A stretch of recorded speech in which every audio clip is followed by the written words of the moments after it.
Today we're diving in that topic that I talked about last week that's going to affect everyone's dollar, every dollar you have in your pocket. And that is this bullshit. I mean, the One Big Beautiful Bill Act. It's a massive bill. I think there's like 900 and something pages. It's messy. It's going to hurt a lot of people. It does have some benefits to it, which we'll get to, but they're not handing out any guides. This is going to be something that we have to fight through. So in this episode, we're going to hit the top 5 biggest threats right now that I've read that the bill creates. Some of the loopholes that we can hopefully exploit, and just let you know this is a starting point. We're going to dive deeper into future episodes to unpack how this affects you. It's going to take us time to dig through this from a financial planning perspective. All right, so let's dive in, start with some facts and the 5 biggest problems that it's going to affect us, especially our Black and Brown LGBTQ communities. First, Medicaid SNAP cuts. Well, the bill imposes strict work requirements for access to Medicaid and SNAP food stamps. And if you're between 19 and 55, not disabled,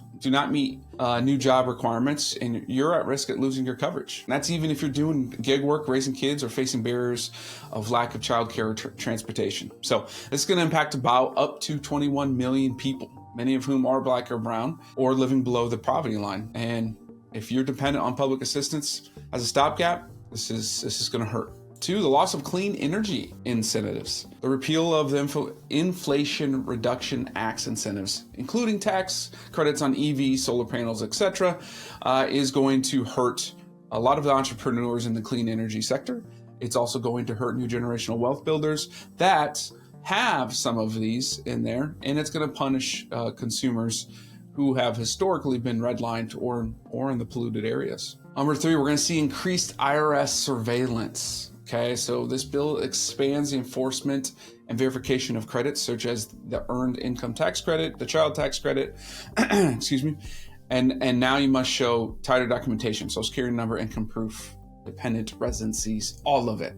Sounds great on paper, but in practice, the problem is people of color and low income earners, those that are not upper income whites, already are subsequent to audits at a 4 to 5 times higher rate. So this makes every refund season even more stressful and the risk of losing money due to paperwork errors. So let's think through that as we go. Big one, obviously, as we know, is number 4, exclusion based upon citizenship status. The shit that we have to deal with this is just insane to me. Anyways, if you're a legal immigrant using an ITIN or your family's mixed status, you're probably going to be disqualified from the benefits and credits of having a Social Security number. So that's awesome. It will affect our dependents, our businesses, and our households. So again, more power to us. And as we've heard a lot, again, people, there are more than just these 5. I'm just highlighting 5 to get this out to you because it just was signed on Friday, the 4th of July. Okay, so I'm trying to get some stuff out. We're going to be updating you as we go and figure out more. And then the 5th one, we've heard a lot. Just the national debt explosion, right? $3.3 trillion in deficit over 10 years. That's going to be great because it's attacking public schools, Pell Grants, housing subsidies, small business loans, public infrastructure. They're all in chopping block. Happens with interest rate also spikes because it probably will. We'll see how that goes. Well, the working class and the early stage business owners are going to feel that effect the most because of their higher loan costs, credit cards, etc. Just saying. All right, let's get to the positive spin, right? A little more jovial, if you will. Well, if you're strategic, we have got about 5 loopholes or things that you can take advantage of as we get through this bill. Let's hope that you qualify for some of these. First is the 23% pass-through deduction. So if you run a sole prop, LLC, partnership, S Corp, you might qualify for this 23% of your net income. And that's pretty big. So for example, if you net income of $100,000 and qualify, you'll only be taxed on $77,000. So depending on your tax bracket, that's a $5,000 to $8,000 in savings. But you need to set it up properly. It means you have to have an EIN, a formal business registration specifically with your state, separate business account, of course, in a clean bookkeeping process. Make sure everything's easy to achieve. Number 2, you've heard it 1,000 different times, the tip and overtime deductions, whether they are going to be a game changer or not, it's to be discussed, but service workers now can deduct up to $25,000 in tips and up to $12,500 in overtime if filing The big catch here is the fact that the shift from workers not, you receive cash as tips. You don't usually report those.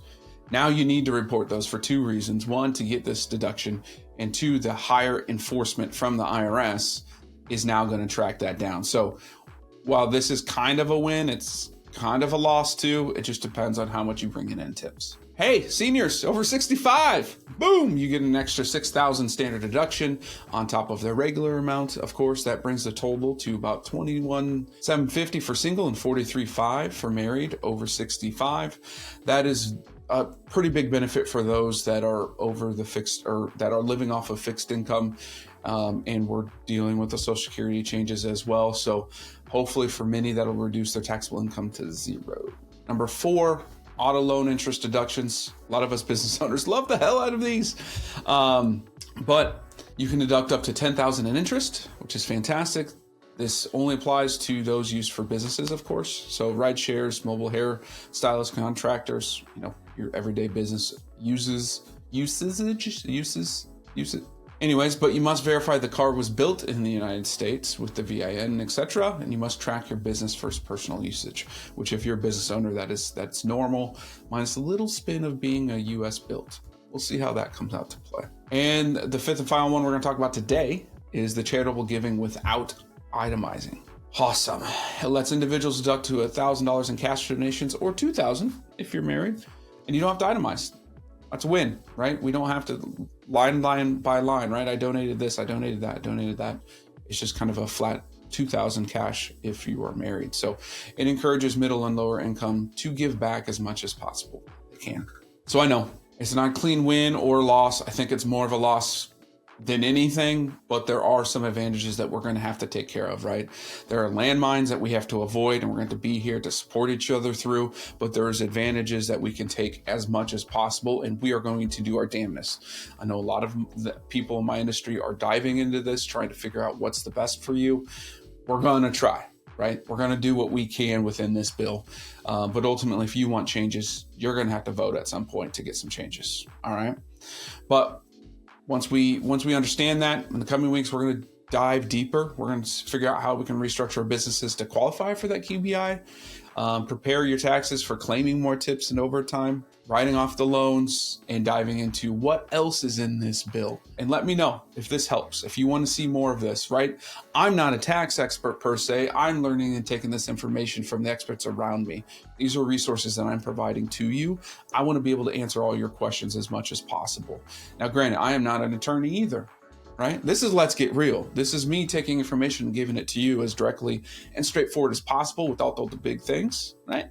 That's what I'm here for. So let me know if this is the type of content you want to go more into. We will be providing as much detail as we can in the coming weeks. As always, let's get real.